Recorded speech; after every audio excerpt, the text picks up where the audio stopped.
Gold trusted gold buyers మీరు తాకట్టు పెట్టిన బంగారాన్ని విడిపించి ఈ రోజు ఉన్న మార్కెట్ ధరకు కొనబడను.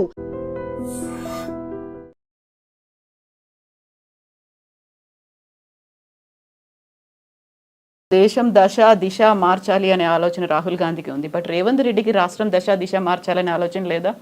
ఆయన ఏవి కులగణన లెక్కలు మార్చే ఆలోచనలు ఉన్నాడు కానీ దశ దిశ మార్చే లెక్కల్లో లేడు ఆయన.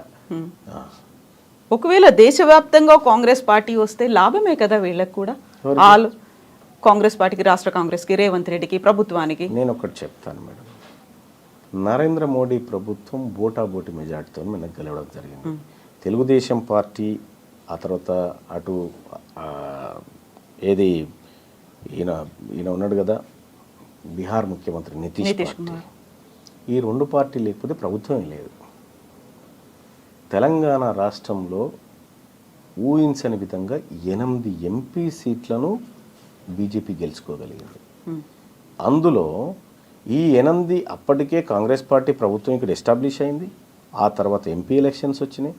ఈ ఎంపీ ఎలక్షన్లో ఈ 8 సీట్లను గనక కాంగ్రెస్ పార్టీ కట్టడి చేయగలిగితే, ఇక్కడ రేవంత్ రెడ్డి గారు కట్టడి చేయగలిగితే ఇవాళ ప్రధానమంత్రి అక్కడ ఉండే పరిస్థితి లేకుండే నరేంద్ర మోడీ గారు. ఇవాళ మీరు సిట్టింగ్ ఎంపీగా ఉన్నటువంటి మల్కాజ్గిరి నియోజకవర్గం కాంగ్రెస్ ఓడిపోయింది. మీ సొంత నియోజకవర్గంగా ఉన్నటువంటి మహబూబ్ నగర్ పార్లమెంట్ను కాంగ్రెస్ ఓడిపోయి బీజేపీ గెలిచింది. మీరు ఇన్ఛార్జిగా ఉన్నటువంటి చేవెళ్ళ పార్లమెంట్ నియోజకవర్గంలో బీజేపీ గెలిచింది. అంటే ఇట్లా మీరు ముఖ్యమంత్రిగా ఉండి మీ స్థానాలని గెలిపించలేక భారతీయ జనతా పార్టీకి 8 సీట్లు ఇవ్వడం వల్ల ఇలా ఆయన ప్రధానమంత్రిగా ఉన్నాడు. మీరు కరెక్ట్గా పనిచేస్తే రాహుల్ గాంధీ గారే వచ్చేటోడు కదా. ఎజెండా ఉందా రేవంత్ రెడ్డికి పర్సనల్గా? ఉండొచ్చు, లేకుండా ఎట్లా ఉంటారు. ఇదే ఇవాళ ఇంకా అదే కాదు, కరీంనగర్ గ్రాడ్యుయేట్ ఎమ్మెల్సీ ఎన్నికలు జరుగుతూ ఉంటే రేవంత్ రెడ్డి గారు ఎవరైనా పోతే మన అభ్యర్థి అనుకుంటే, మా అభ్యర్థి మంచోడయా, చాలా ప్రజలకు సేవ చేస్తాడు, ఇతని వల్ల మంచి జరుగుతుంది, పట్టభద్రులకు మంచి జరుగుతుంది, మీ కష్ట సుఖాల్లో అండగా ఉంటాడు, నన్ను నమ్మండి, ఇతను కోటేయండి అని చెప్పాలి. కానీ నువ్వు కరీంనగర్లో మీటింగ్ పెట్టి ఈయన గెలిచినా ఓడిపోయినా పెద్ద సంబంధం లేదని చెప్పి అక్కడ భారతీయ జనతా పార్టీ అభ్యర్థి గెలుపుకు పరోక్షంగా సహకారం చేసినట్టే కదా. సీఎం కదా, ఇంటెలిజెన్స్ రిపోర్ట్స్ అవి ఉంటాయేమో, అక్కడ బీజేపీ క్యాండిడేట్ కి మెజారిటీ వస్తుంది. అటువంటప్పుడు పోవడం దేనికి, పోయి మాట చెప్పడం దేనికి? ఇప్పుడు మీ అభ్యర్థి, మీరు పెట్టుకున్న అభ్యర్థి కన్నీళ్లు పెట్టుకొని నన్ను వీళ్ళందరూ కలిసి మోసం చేసినారని చెప్పే పరిస్థితి ఎందుకు వచ్చింది? ఎక్కడైనా కూడా ఈయన గెలిచినా గెలవకపోయినా పెద్ద ప్రాబ్లం లేదని చెప్పడం అంటే ఏందన్నట్టు దాని అర్థం. నువ్వు అమ్మ పెట్టది అడుక్కోనియదన్నట్టు ఆయన సంపాదించుకున్నటువంటి సానుభూతి అంతా కుప్పగూల్చొస్తుంది మీదకెళ్ళి. సిట్టింగ్ స్థానాన్ని కోల్పోవాల్సిన పరిస్థితి వచ్చింది కదా. ఇన్ని జరుగుతున్నాయి, మీరు ఒక రిపోర్ట్ ఇచ్చారు, క్యాంపెయినింగ్లో కూడా ఆయన మాట్లాడుతున్నారు, ఇవన్నీ అధిష్టానానికి తెలీదా? అందుకే అధిష్టానం తన పనిలోకి దిగింది. అందుకే మీనాక్షి నటరాజన అందుకే వాళ్ళ పనిలోకి దిగినరు. అందుకే రేవంత్ రెడ్డి గారికి కొద్దిగా ప్రాధాన్యత తగ్గించినట్టు కనిపిస్తూ ఉంది. మీనాక్షి నటరాజన్ గారు వచ్చిన తర్వాత ఈ ముఖ్యమంత్రి డామ్ డూమ్ అనేటువంటి డైలాగులు బంద్ అయిపోయినాయి. మీరు చూడండి, అబ్జర్వ్ చేయండి. అంతకుముందుకు డామ్ డూమ్ డైలాగులు ఉండే, ఇప్పుడు ఆ డైలాగులు పోయినాయి. చెక్ పెట్టే పనిలో ఉన్నారా? ఉండొచ్చు. అయితే ఇక్కడ ఒక ఇంట్రెస్టింగ్ థింగ్ ఏంటంటే, దీపాదాస్ మున్షి గారు ఉన్నప్పుడు మీకు షోకాస్ నోటీస్ వచ్చింది, మీరు దానికి రిప్లై ఇవ్వలేదు. మీనాక్షి నటరాజన్ వచ్చిన తర్వాత మాత్రమే మీకు సస్పెన్షన్ అనేది జరిగింది. అంటే దీంట్లో మీనాక్షి నటరాజన్ గారి పాత్ర ఉందని నేను అనుకోను. ఎందుకంటే మీనాక్షి నటరాజన్ గారి గురించి నాకు తెలుసు. ఆమె నాకు పరిచయస్తురాలు, ఆమె నేను కలిసి క్యాంపెయినింగ్ చేసినటువంటి వాళ్ళం. ఆమె సిన్సియర్ కాంగ్రెస్ పార్టీ కార్యకర్త. అయితే దీపాదాస్ మున్షి గారు ఉన్నప్పుడు షోకాస్ నోటీస్ ఇచ్చినప్పుడు కూడా మున్షి గారు నాకు చెప్పినారు, ఏమనంటే మల్లన్నజీ ఐసా లేలో బాస్ అన్నది. అంతే, లేలో బాస్ జవాబు నైదేనా అన్నారా? సరే, ఆమె చెప్పాల్సింది చెప్పి. ఆ తర్వాత మీనాక్షి నటరాజన్ గారు ఆమె వచ్చిన తర్వాత నేను కూడా మాట్లాడడం జరిగింది అన్నారు. రేవంత్ రెడ్డి గారు కరీంనగర్ బహిరంగ సభకు హెలికాప్టర్లో పోతున్న సందర్భంలో కారు ఎక్కుతూ మహేష్ కుమార్ గౌడ్ గారిని, అన్న మీరు 2-3 రోజులలో సస్పెండ్ చేయాల్సిందే, నువ్వు ఏం చేస్తావో నాకు తెలియదు అనేటువంటి ఒత్తిడి తేవడం జరిగింది. నాతో మాట్లాడాల్సిన వాళ్ళు మాట్లాడి, ఆయన పాపం మహేష్ కుమార్ గౌడ్ గారు కూడా మల్లన్న వెనుక బీసీలు ఉన్నారు, బీసీల్లో చెడ్డ పేరు వస్తుంది, ఇప్పటికే బీసీల్లో బదనామైనం అనేటువంటి ఎంత ప్రయత్నం చేసినా ఈయన వినలే. ఆయన కూడా బీసీ బిడ్డే కదా. ఈయన రేవంత్ రెడ్డి గారు వినలే. మహేష్ కుమార్ గౌడ్ బీసీ బిడ్డే కదా, కావాలని ఆయన ఆ పని చేశారా? ఆయన నేను చెప్తున్నాగా, మహేష్ కుమార్ గౌడ్ గారిది ఇంత కూడా మిస్టేక్ ఉండదు దాంట్లో, ఆయనది ఉండదు. ఈయన కావాలని ఒత్తిడి చేసి చిన్నారెడ్డి గారితో చేయించిండు. మీనాక్షి గారికి తెలియదా మరి? తెలుసు, అందరికి తెలుసు. నిజంగా మీరు పోరాడుతోంది కాంగ్రెస్ బైలాస్ లో ఏముందో దానికోసం, రాహుల్ గాంధీ ఏం చెప్పారో దానికోసం. ఇక్కడ రాష్ట్ర ప్రభుత్వం లేకుంటే రాష్ట్ర పార్టీ ఒక నిర్ణయం తీసుకుంది, అది వ్యతిరేకంగా ఉంది అని తనకు తెలిసినప్పుడు తను ఎందుకు అబ్జెక్ట్ చేయలేదు, ఎందుకు ఆపలేదు మీనాక్షి గారు? అంటే ఏదంటున్నారు? సస్పెన్షన్ కి సంబంధించి. సస్పెన్షన్ అనేది చాలా చిన్న విషయం, మీరు అర్థం చేసుకోండి. తీన్మార్ మల్లన్నకు సస్పెన్షన్ ప్రమోషన్ కాదు ఇక్కడ పంచాయతీ. ఇక్కడ పంచాయతీ సర్వేకు సంబంధించిన లెక్కల పంచాయతీది. ఇప్పుడు నన్ను సస్పెండ్ చేసినా గంతే, చేయకపోయినా గంతే. కాకపోతే దీనికి అంతా లింక్ ఇంటర్నల్ గా ఉంది, సర్వేనే కాబట్టి. సర్వే పంచాయతీది. ఈ వర్గాల నుంచి మేము ఏదో లెక్క చేసి చెప్తామయా, నువ్వు విని ఆడు ఉండాలి, నువ్వు ఎట్లా మాట్లాడుతావు ఇదంతా అనేటువంటి అజంప్షన్ చేస్తే పడి ఉండలేము కదా, పక్కాగా మాట్లాడతాం కదా. అదే మాట్లాడినాము, అది నీకు నచ్చకపోతే నేనేం చేస్తా. ఇక్కడ మల్లన్న గారు ఒక ఇంట్రెస్టింగ్ అబ్జర్వేషన్ అనాలిసిస్ ఏంటంటే, ఈ రాష్ట్ర ప్రభుత్వం ఏర్పడ్డ దగ్గర నుంచి హామీల అమలు అనేది జరగలేదు. 6 గ్యారంటీ స్కీమ్లకు సంబంధించి అడుగు ముందుకు పడట్లేదు. ఎంతసేపు అప్పులో ఊబిలో ఉన్నాము, లేకపోతే ఆర్థిక సంక్షోభంలో ఉన్నాము, ఇవన్నీ అవుతున్నాయి. ప్రజల్లో వ్యతిరేకత అనేది వస్తుంది, వాళ్ళు క్వశ్చన్ చేస్తున్నారు, ప్రతి చోట ఆందోళనలు అవుతున్నాయి. కాబట్టి డైవర్షన్ పాలిటిక్స్ అనేవి గతంలో హైడ్రా వచ్చింది, మూసీ వచ్చింది, ఇలాంటి దాంట్లో భాగంగానే రేవంత్ మల్లన్న కలిశారు, కావాలని ఆడుతున్నటువంటి ఇంకొక డైవర్షన్ డ్రామా అనే మాట. రేవంత్ రెడ్డి గారు నేను పాలోళ్ళం కాదు, ఆయన గెట్టు పక్క పంటే నాకు గెట్టు లేదు, ఆయన ఇంటి పక్క పంటే నాకు ఇల్లు లేదు. ఆయన ఆ వర్గాల ప్రజల మేలు కోసం పనిచేస్తున్న వ్యక్తి, నేను నా ప్రజల కోసం పనిచేస్తున్నటువంటి వ్యక్తిని.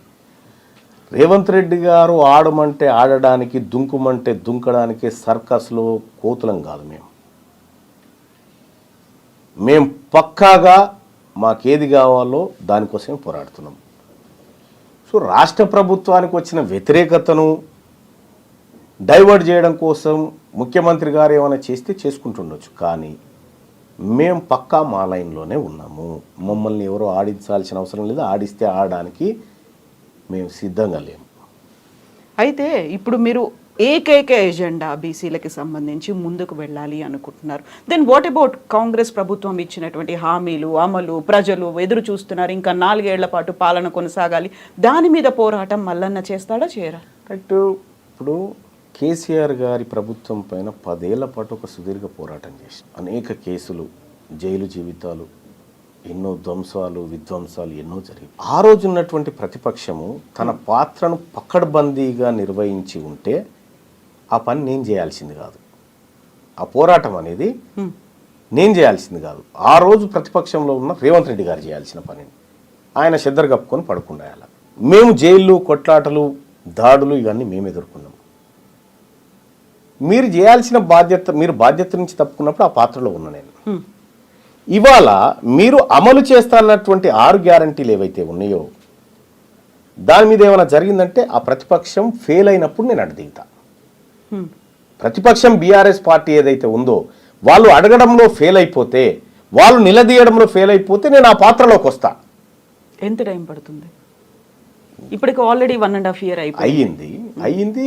ఇంకొకటి ఏంటంటే, ఉన్నటువంటి ఆర్థిక పరిస్థితిని చూసి కూడా కొంత మాట్లాడాలి. సరే, రేవంత్ రెడ్డి గారు డామ్ డూమ్ అని చాలా డైలాగులు చెప్పొచ్చు, చేస్తామని. ఆఖరికి మొన్న ఇండియా టుడే కాంక్లేవ్లో కూడా చెప్పేసిండు, నేను డబ్బులునే అనుకున్నా లేవు, 6 గ్యారంటీలు కష్టం అనేటువంటి మాట ఆయన చెప్పిండు. తులం బంగారం ఇచ్చే పరిస్థితులు లేవని పొంగులేటి శ్రీనివాస్ గారు చెప్పిండు. ఇట్లా వీళ్ళన్నీ చెప్తా ఉన్నారు. అంటే కొంచెం అంటే చేతులు పూర్తిగా పైకెత్తకుండా కొంచెం ఎత్తుకుంటూ వస్తూ ఉన్నారు. పూర్తిగా ఎత్తినాడు మాట్లాడతారు. సో మీరు అన్నారు అప్పుడు పోరాటాలు చేసినప్పుడు విపరీతమైనటువంటి దాడులు జరిగాయి, కేసులు, అరెస్టులు. ఈసారి ఇప్పుడు మీరు 1.5 year అయినప్పటికీ చూసి చూడనట్టుగా వదిలేస్తున్నారు. కాబట్టి మీకు కీలకమైనటువంటి అంశం కాన్సెన్సస్ మేడం. మాకు ఈ 42% రిజర్వేషను ఆ పని చేస్తామంటున్నారు కదా.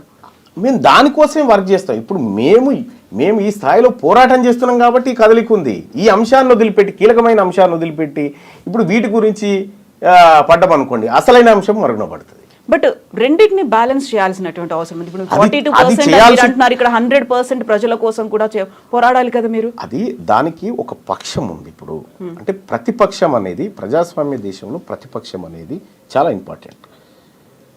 వాళ్ళు వాళ్ళ పాత్రను నిర్వర్తించడంలో ఫెయిల్ అయినప్పుడు ప్రజలే ప్రతిపక్షంగా మారుతారు. సో చాలా కంట్రీస్లో అదే జరిగింది. ఇక్కడ కూడా బీఆర్ఎస్ పార్టీ ఈ ప్రభుత్వాన్ని నిలదీయడంలో కానీ ప్రశ్నించడంలో కానీ ఫెయిల్ అయినప్పుడు ఆ పాత్రలోకి వెళ్తాము. ఇప్పుడు కొంత ఏదో వర్క్ చేస్తున్నారు, వాళ్ళు వర్క్ చేస్తున్నారు. అంతో ఇంతో కొంతైనా 100% కాదా? 100% అని నేనేం అనుకోవట్లేదు, కానీ వాళ్ళకు ఉండాల్సినటువంటి లొసుగులు వాళ్ళకున్నాయి, చేయడంలో ప్రయత్నం చేస్తూ ఉన్నారు. సో చేయని కానీ మా వర్గాల గురించి మాట్లాడడానికి వీళ్ళు రెడీగా లేరు కదా. మేము ఉన్నాం కాబట్టి మేము ఈ కార్యక్రమం చేస్తూ ఉన్నాం. 42%కి సంబంధించి ఇప్పుడు చట్టబద్ధత కల్పించాలి అనే ఉద్దేశంతోనే అసెంబ్లీ సెషన్స్ అనేవి జరుగుతున్నాయి. మొన్న 3 days పాటు జరిగాయి, ప్రత్యేక అసెంబ్లీ సమావేశాలు జరిగాయి.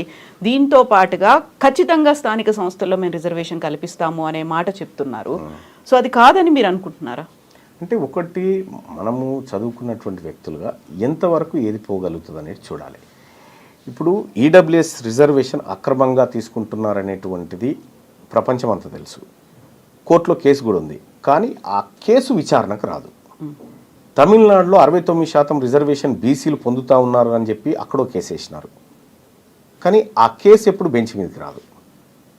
ఇక్కడ కూడా 42% రిజర్వేషన్ ఏదైతే ఉందో, ఈ రిజర్వేషను నీవు ఇచ్చేయి, చట్టం చేయి, వీఆర్ హ్యాపీ, మేము తీసుకుంటాం. అది కానీ తాత్కాలిక ఉపశమనమే. అది మీరు ఇక్కడ చట్టం చేసి అక్కడికి పంపించిన, కేంద్ర ప్రభుత్వానికి పంపించిన, వాళ్ళు ఏదో ఒక లసుకు పెట్టి ఆపే ప్రయత్నం అయితే చేస్తారు. కానీ నీవు 42% సీట్లను ఈ వర్గాలకు టంచనగా ఇచ్చి ఆ వర్గాలను 42% మందిని తీసుకొచ్చి చట్టసభలో కూర్చున్నబెడితే నీ చిత్తశుద్ధి correct.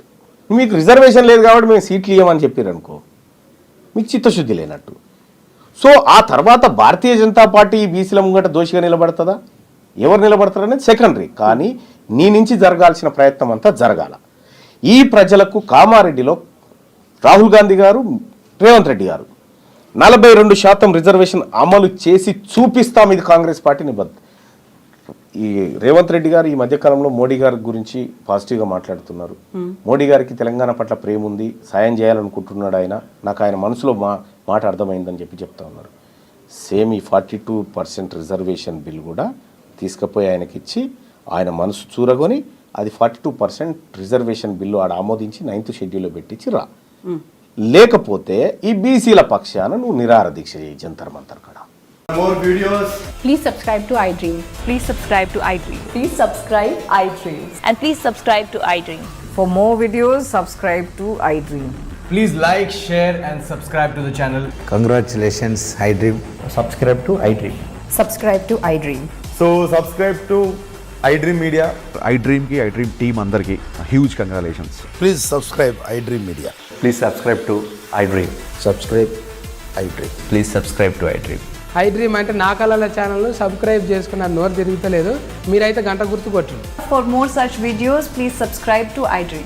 Subscribe to iDream. Please subscribe to iDream. Please subscribe iDream Media. Please do subscribe to iDream. Please subscribe to iDream Media. For best entertainment and information, please subscribe iDream. And don't forget to subscribe to iDream.